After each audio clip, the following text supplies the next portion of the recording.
This is lecture 10 on urban transportation planning. In this lecture, we will continue our discussion on trip generation analysis. You may recall in the previous lecture, we started our discussion on trip generation analysis. We defined a trip as a one-way movement from an origin to a destination. We also made a particular point very clear in connection with trip. As far as origins of trips are concerned, we consider zone centroids as trip origins. Destinations are also zone centroids. So, it is just a movement between zone centroids.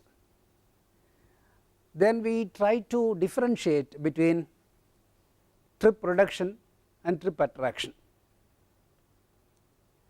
Trips generated at residential zones are termed as trip productions, and trips generated at non-residential zones are trip attractions. Then we further classified the trips into home based and non-home based trips. Can anyone define home based trips? One trip ended household, home based trip. A trip having at least one end at a household is a home based trip. Then obviously non-home based trips will have neither of its ends at home. The ends will be connected to non-home activity centers. Then we classified the home based trips into different types, starting from work trip, educational trip, social recreational trip, shopping trips, personal business and work related business trips. Then in the process of a discussion on trip production modeling, we try to identify the set of variables or factors that might influence trip production. What are the factors that might influence trip production? Of course, the factors are related to household characteristics, isn't it? Can anyone list the factors influencing trip production? Yes, please. Any volunteers? No? I think you have to recollect faster. We started identifying the factors starting from the size and composition of household, then number of workers in a household, number of students in a household, household vehicle ownership, household income and so on. Then we were just discussing about an analytical technique which will be suitable for this kind of analysis, trip production analysis, which basically involves relating a dependent variable with a set of independent variables. And for this purpose, regression analysis is found to be more suitable compared to other analytical techniques. To understand the basics of regression analysis, we took up a simple example involving one independent variable and try to understand the basic analytical procedure in the regression analysis, and then we also listed some of the important results related to regression analysis. And the results that we have seen are this. We just assumed a very simple linear regression equation as ye to be equal to a plus bx. Now we are clear that we can estimate the regression coefficient b to be sigma xy by sigma x square, and the intercept constant a is given as y bar minus bx bar, and of course we define lowercase x small x as x minus x bar, y as y minus y bar, and x bar and y bar are nothing but the means of the x and y observations respectively, observed values of x, right. Please note here we indicate the actual observed values with uppercase letters, and the x1 y used for your analysis are lowercase letters, the difference between the observed value and the corresponding mean. Then we discussed about the sums of squares. We identified 3 different sums of squares, and we also looked at this particular relationship as sigma y squared to be equal to sigma yd squared plus sigma ye square. It is better to understand the description of each of these sums of squares. Sigma y squared is nothing but the total sum of squares of the deviations of y observations about the mean value. It is nothing but y minus y bar square summed over all the observations, isn't it? That is what is meant by this particular statement. And sigma yd squared, as we have seen with the help of a figure, is sum of squares of deviations of the y observations from the regression line. We just measure the deviation up and down from the regression line of the observed values and get the value of yd and then sigma yd squared. Then sigma ye squared is the sum of squares of the deviations of the estimated value of y, which is ye, about the mean value, which is also termed as regression sum of squares.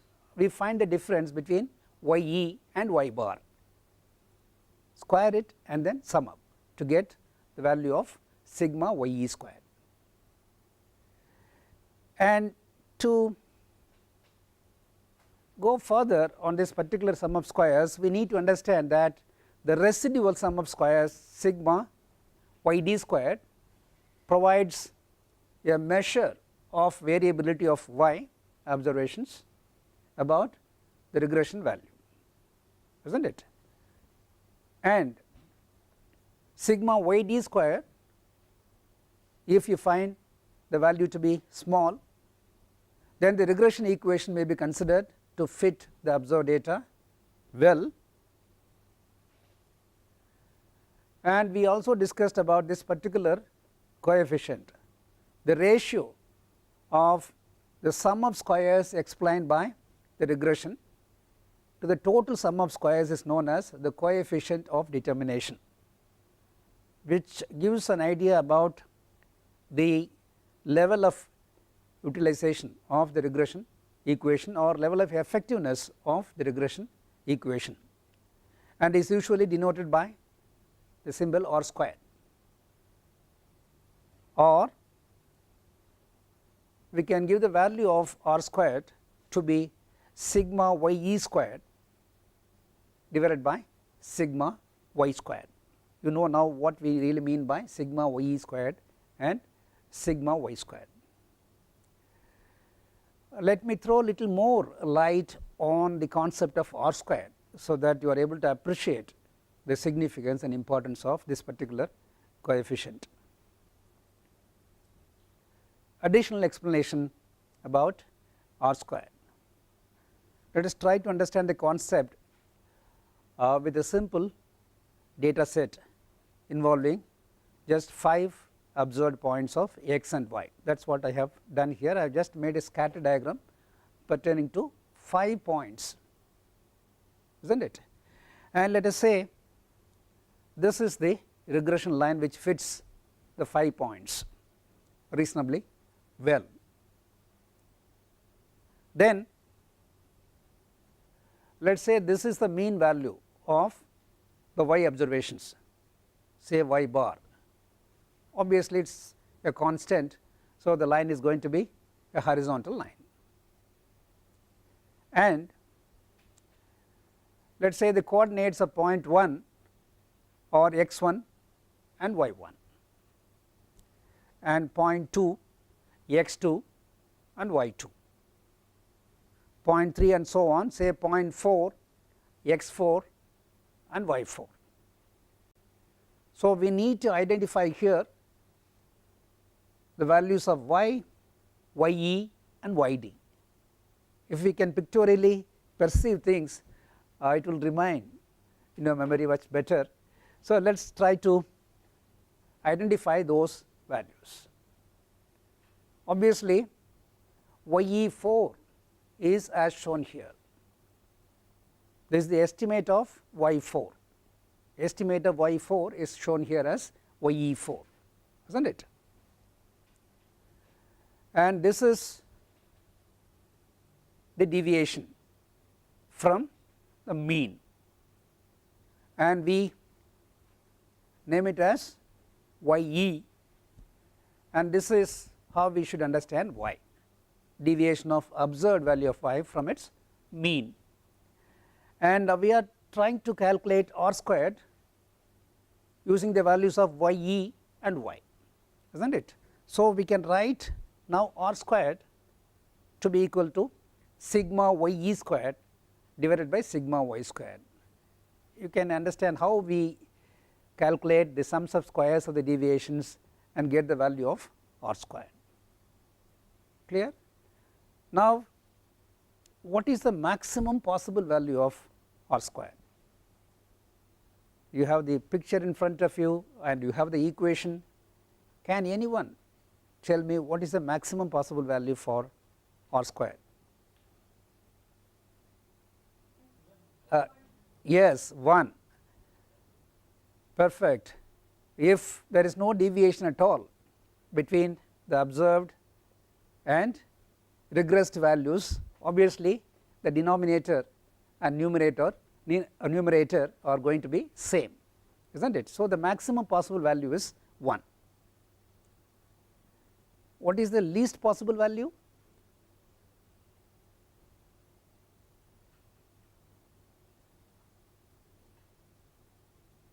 If the independent variable is not explaining the dependent variable at all, 0 can be 0, right. So, that is the range of values for r squared. Of course, for completion's sake I will show you the value of the other deviation also. So, this is how we need to understand the deviation with respect to the regression line as well as with respect to the mean. Is that clear? Okay. So, the ratio r squared may assume a magnitude between 0 and 1.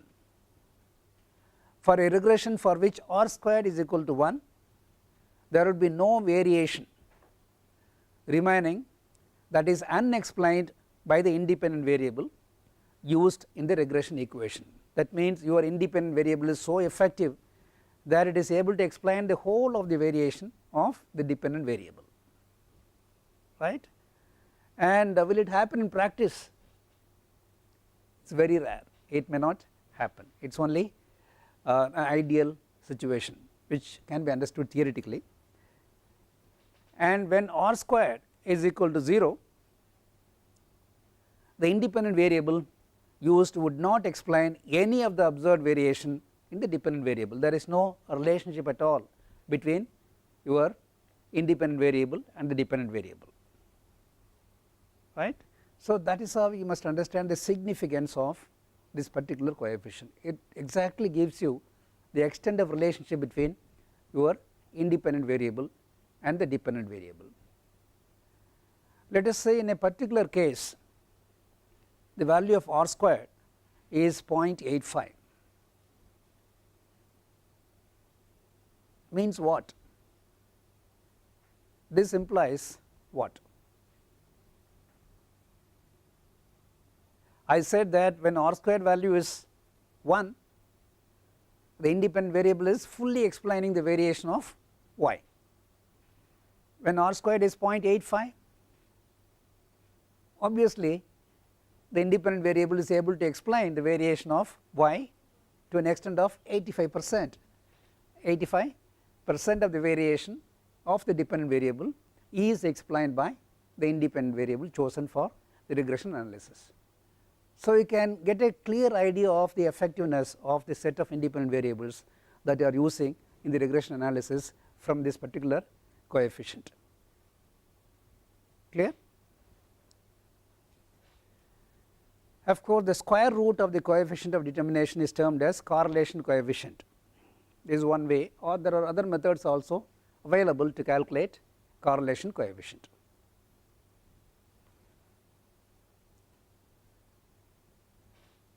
And a second useful measure of variability of a regression line is the standard error of estimate, which is estimated as SE to be equal to sigma yd squared by n minus k.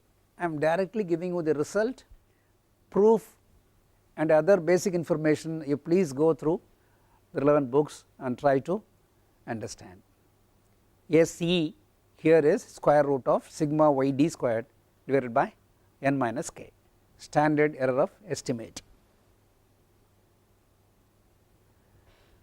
where the denominator n minus k, denominator of the equation for SE is n minus k.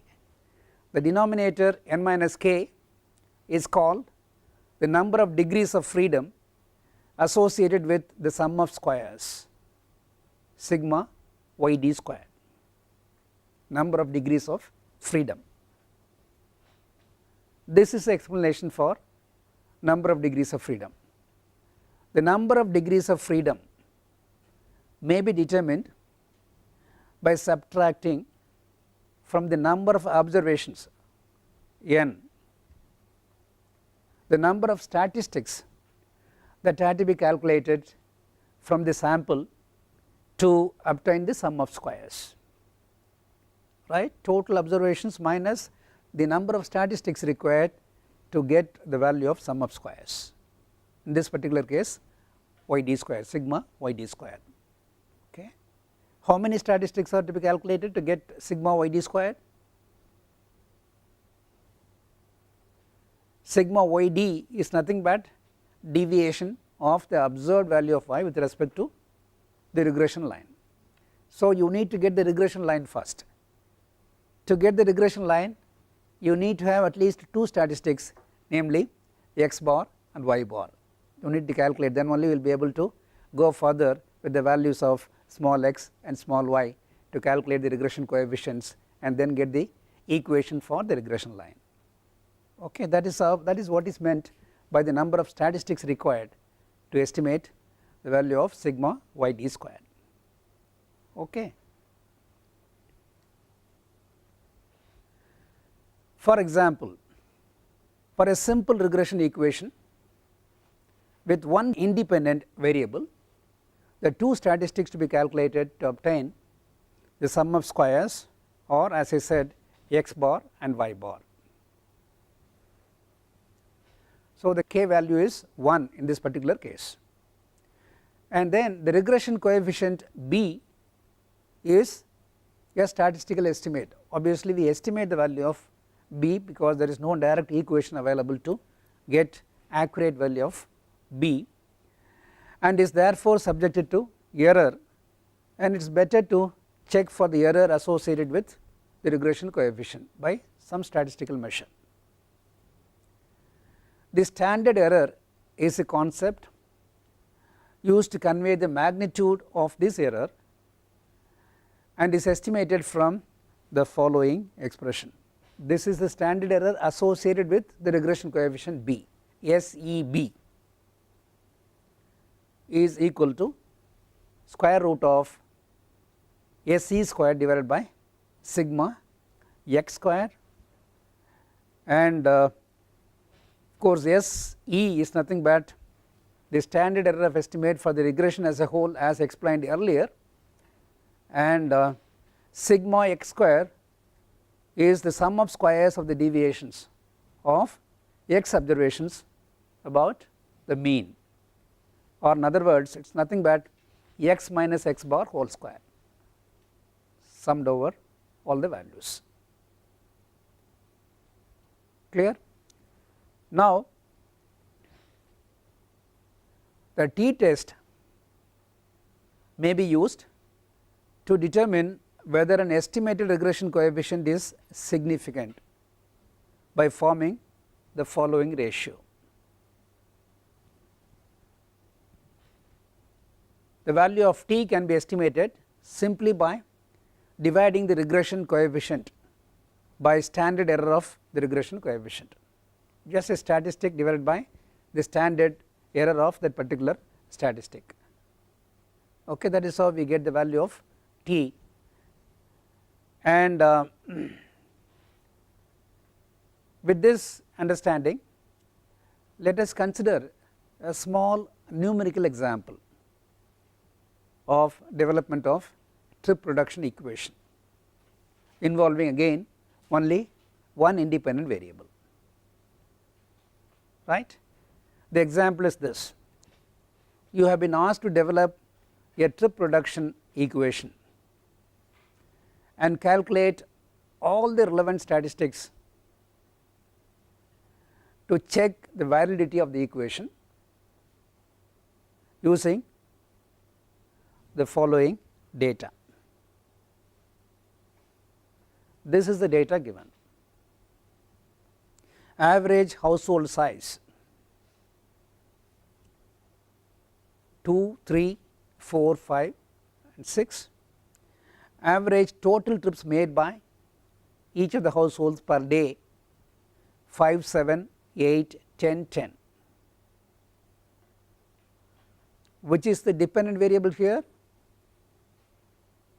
The first row values or second row values? Dependent variable.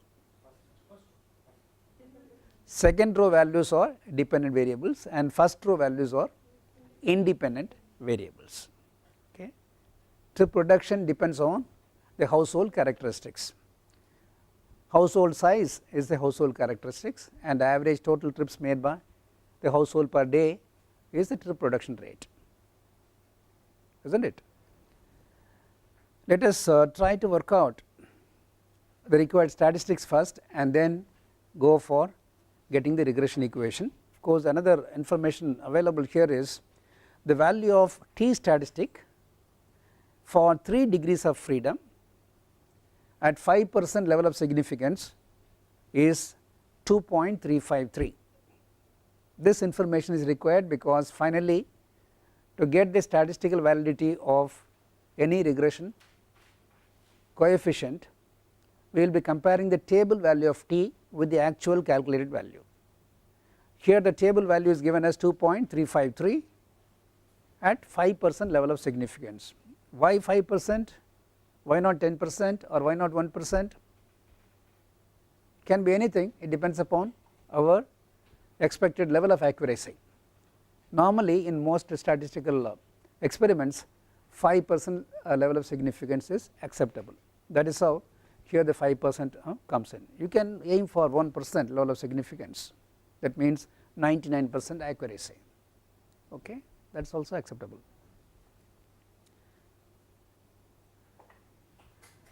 This is the given data of the dependent variable y values, and the sum of all the y values is 40. We have 5 observations, and the 5 x values are shown here, and sum is 20, and we are ready to get the values of y bar and x bar. Y bar is simply 40 by 5, which is 8, and x bar 20 by 5, 4. Then we can get the values of x minus x bar and y minus y bar, or lowercase x and lowercase y. So y minus y bar, which is small y, is calculated and shown here as minus 3, minus 1, 0, 2 and 2. Similarly, x minus x bar values are calculated as minus 2, minus 1, 0, 1 and 2. Then we need these statistics also for our subsequent calculations. Square of the deviations of the observed values from their respective means, x square is required. So we get the squared values of x as given here, and the sum is 10, and y squared values are also given, the sum becomes 18 just squaring the values already given in the table. And then xy is also required, product of x and y. So, we get the values as 6, 1, 0, 2 and 4, and the sum is 13.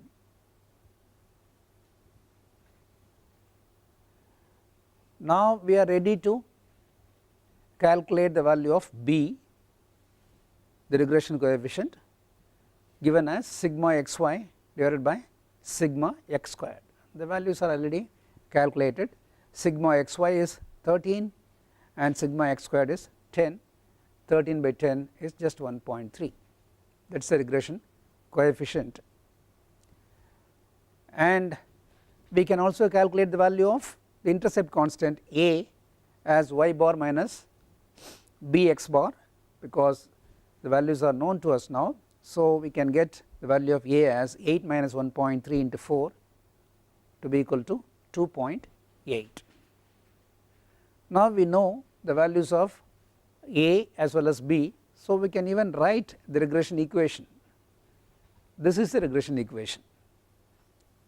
YE is equal to 2.8 plus 1.3x, right. So, once you have the regression equation, you can get YE values for all the 5 observations. What is the estimate of y based on this regression equation? That is our concern, isn't it, because we want to use this regression equation to estimate the value of y for a similar situation. It is a very general equation. So, let us try to get the value of y based on regression, which is YE. So, if you substitute the value of x for each observation in the equation, you get the value of YE as 5.4, 6.7, 8.0, 9.3, 10.6 and 40, isn't it, against the observed values of, you just have a comparison. The observed value of y is 5, the corresponding regressed value is 5.4. Observed value of second observed value of y is 7, the corresponding regressed value is 6.7. Then for 8 it is 8, exactly same value. For 10 it becomes 9.3, for 10 10.6. Of course, the sum is same, right. This is how we estimate the value of y. Then deviation YD, because finally we would like to know the exact extent to which x is able to estimate the value of y, isn't it, that is our objective. So, we need to have the values of the deviations and then their squared sum. So, YD value is this much and YD square you calculate and then sum up, you get sigma YD squared as 1.10, isn't it. Then get the value of YE.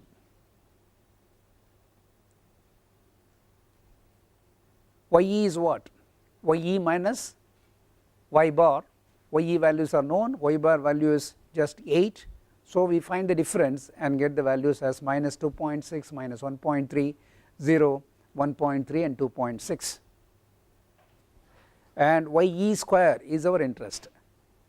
YE square is simply the square of the previous column values and we get the sum as 16.90. And then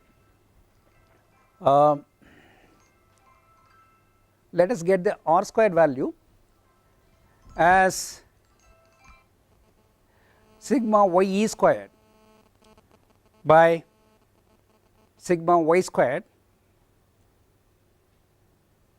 which is equal to 16.9 divided by 18, that is equal to 0.939. And standard error of estimate is equal to square root of y d squared by n minus k. Sigma y d squared is 1.1 as we have seen earlier, and value of k, the number of degrees of freedom in this particular case, is 2, as I said earlier, because the number of statistics to be calculated are x bar and y bar. So 5 is the value of n, total number of observations. So 5 minus 2 gives you the number of degrees of freedom. So this is equal to 0.6055. What is the inference out of these statistics? Goes r squared. The x is able to explain 93.9% of the variation of the dependent variable y. So it is really an effective variable in this particular case, right. And let us see how to go about using the value of SE and get some inference. And standard deviation is related to the observed value of y, right. That is calculated using the normal formula, again n minus the number of degrees of freedom. In this case, the number of statistics required to be calculated to get y squared is only 1.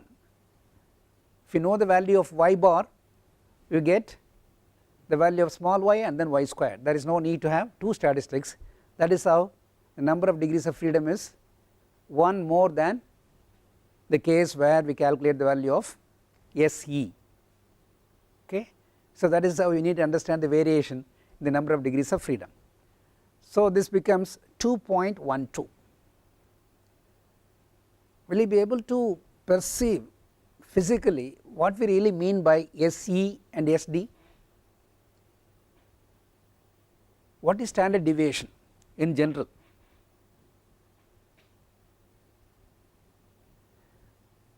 The scatter, the level of scatter of observed values with respect to the mean, isn't it?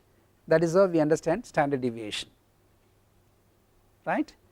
And the standard error of estimate is nothing but again the scatter of the observations with respect to the regression line instead of the mean line. That is how we just understand YD, deviation of the observations with respect to the regression line, isn't it? If the scatter of the observed points with reference to the regression line is less than the actual scatter of the observations with respect to its own mean, what is the inference? The regression line is relatively more closer to all the points compared to the mean of the observed points, isn't it?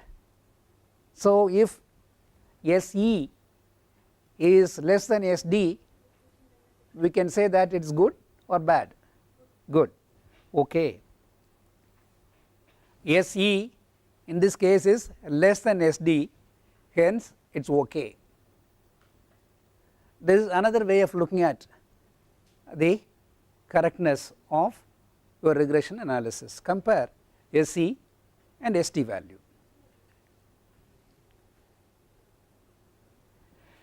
And standard error of estimate of the regression coefficient itself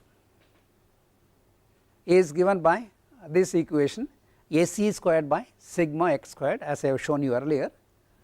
So substitute the corresponding values and we get the value to be 0.1915. And then it should be possible for us now to get the t value as the regression coefficient divided by the standard error of estimate of that particular coefficient. So t is nothing but b by SEB, that is equal to 1.3 divided by 0.1915, which is 6.789. Desirably, if the denominator is small, we are going to get a higher value of t. And for the regression coefficient to be significant? Do you expect the denominator to be large or small?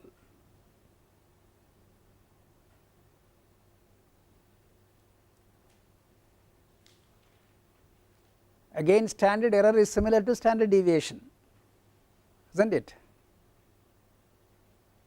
It is nothing but statistic divided by standard deviation of that particular statistic or standard error of that particular statistic.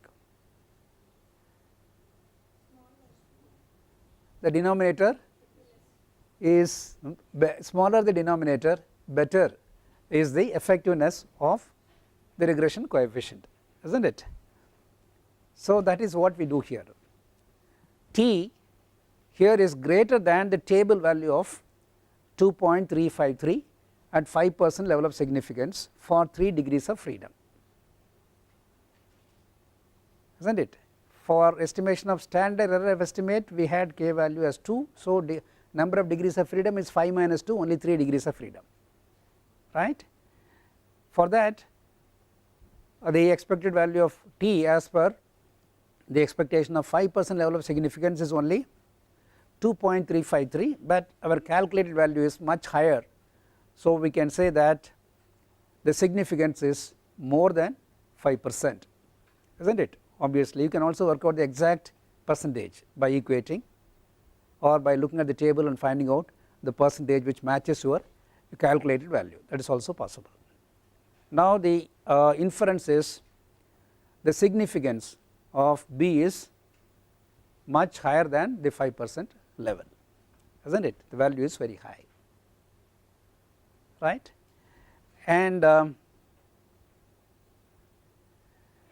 let us have few questions related to the analysis we have done. We have regressed one independent variable against a dependent variable, right. The independent variable was nothing but the number of trips made for any particular purpose, for all purposes.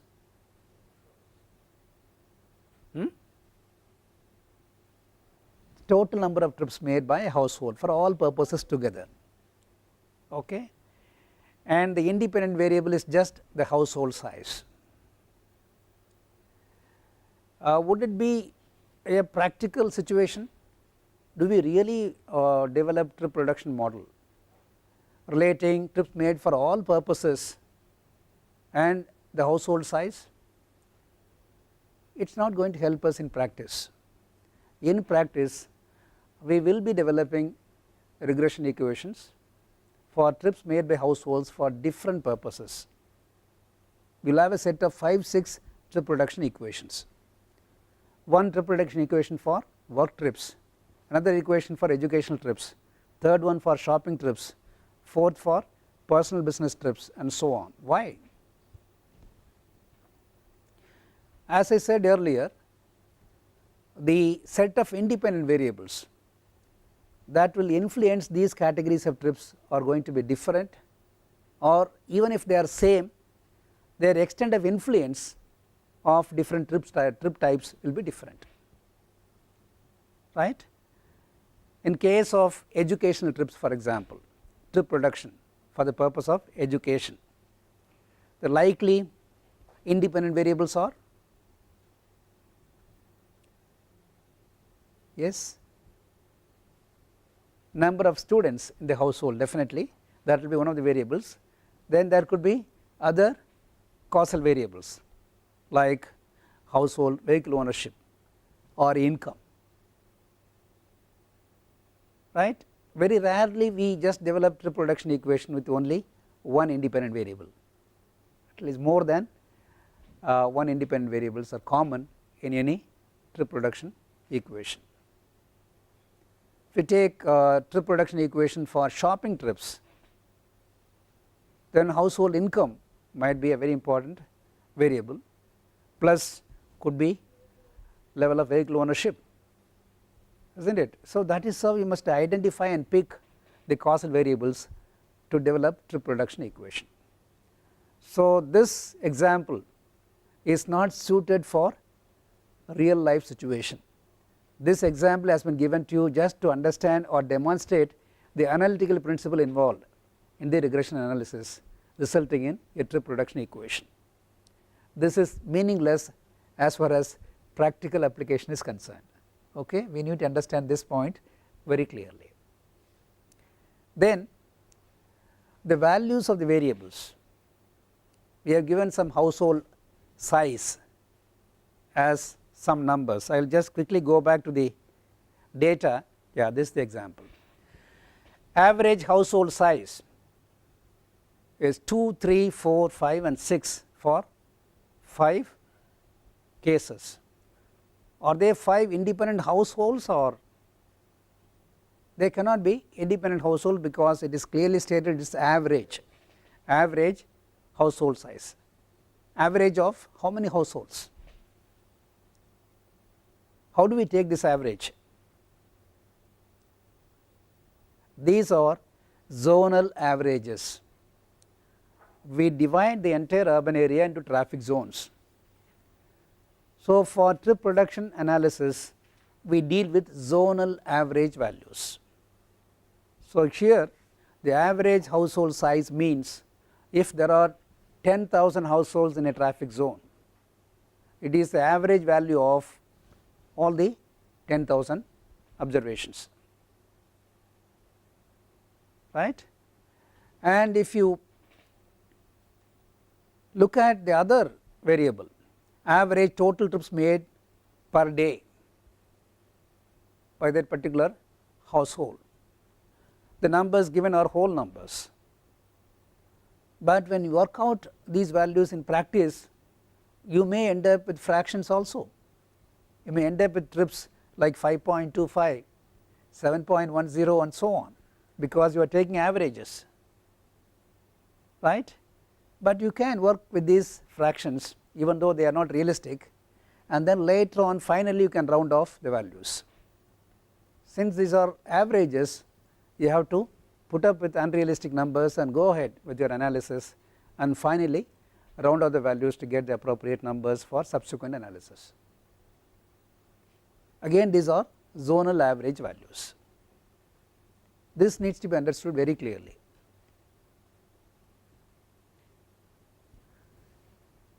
Right, and this is the case of a single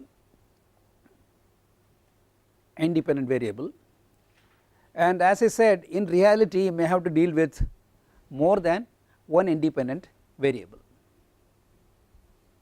What happens to the regression equation if you have, let us say, 2 independent variables?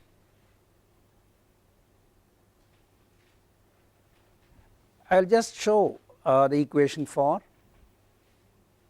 2 independent variables case as ye to be equal to a plus b1 x1 plus b2 x2. There are 2 independent variables x1 and x2, and if you look at the equations for calculating the regression coefficients, this is the equation for calculating the value of b1. You can perceive the way the complexity of the calculations increase. It is an exponential growth of involved work in the form of calculation of the values. b1 can be calculated as sigma x2 square into sigma x1y minus sigma x1 x2 into sigma x2y whole divided by sigma x1 squared into sigma x2 squared minus sigma x1 x2 whole square. And b2 can be calculated as sigma x1 square into sigma x2y minus sigma x1 x2 into sigma x1y whole divided by sigma x1 squared into sigma x2 squared minus sigma x1 x2 whole squared. Of course, some of you will be able to memorize these equations and still manage to do regression analysis involving 2 independent variables it's easy to memorize. You can just see the denominator is same in both the cases, denominator is same in both the cases, and if you interchange x1 and x2 for the numerator, you will get the equation from the first equation. Second equation can be obtained from the first equation. You have to write x1 in place of x2, that is it. So it is possible to memorize and go ahead, and you can calculate the intercept constant as y bar minus b1 x1 bar minus b2 x2 bar. What will happen if there are more than 2 independent variables? The equation is going to be highly complex. It may not be manually possible to manage such calculations, and it will be highly time consuming. What to do? Nothing to worry, there are program packages available to do regression analysis. Some of you might know that even your Excel of MS Office has one module for doing regression, simple regression analysis, it is possible, and there are exclusive program packages for doing linear as well as non-linear regression analysis involving any number of independent variables, and give lot of statistical measures related to all the involved variables as well as overall fitness of the regression equation, right. And R square is calculated following the same formula as we did in the case of one independent variable. R squared can be calculated as sigma ye squared by sigma y squared, and standard error of estimate for the regression equation as we did earlier. The only difference is number of degrees of freedom is different here because we involve 2 independent variables, so it becomes 3 sigma yd squared divided by n minus 3, and there are 2 regression coefficients. So SEB1, E is not shown here, but you can understand this as standard error of estimate for regression coefficient 1. SB1 is square root of SE squared divided by sigma x1 squared into 1 minus R12 square, and SB2 is square root of SE squared divided by sigma x2 square into 1 minus R12 whole squared. What is R12 here? Any idea? R12, it is nothing but a correlation coefficient, where R12 square is a squared multiple correlation between variables 1 and 2. You may recall the formula for simple correlation coefficient. The coefficient of correlation between any 2 variables x and y. Let us not confuse this x and y with our dependent and independent variables. This is just 2 variables x and y. To understand the concept of correlation coefficient, we just calculate Rxy to be equal to sigma xy divided by square root of sigma x squared into sigma y squared. On the same lines we calculate R12 in the previous case, right. x1 and x2 is calculate taking those 2 things as 2 variables. Is that clear? Now the points to be remembered in this lecture are that the regression coefficient is a very important indicator of the effectiveness of the regression analysis. We should not depend only on R squared value. It is better to check for the effectiveness or significance of the involved independent variable. The effectiveness of the independent variable can be checked using t-test for any desired level of significance, right. We can also check for the overall effectiveness of the regression analysis by comparing standard error of estimate of the whole regression process and the standard deviation of the y observations, isn't it?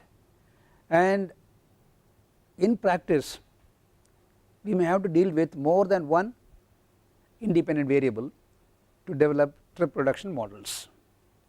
So when the number of independent variables increase, the complexity of analysis increases exponentially, and this complexity can be tackled by resorting to the help of the available program packages, and you can do regression analysis involving any number of independent variables and develop trip production models.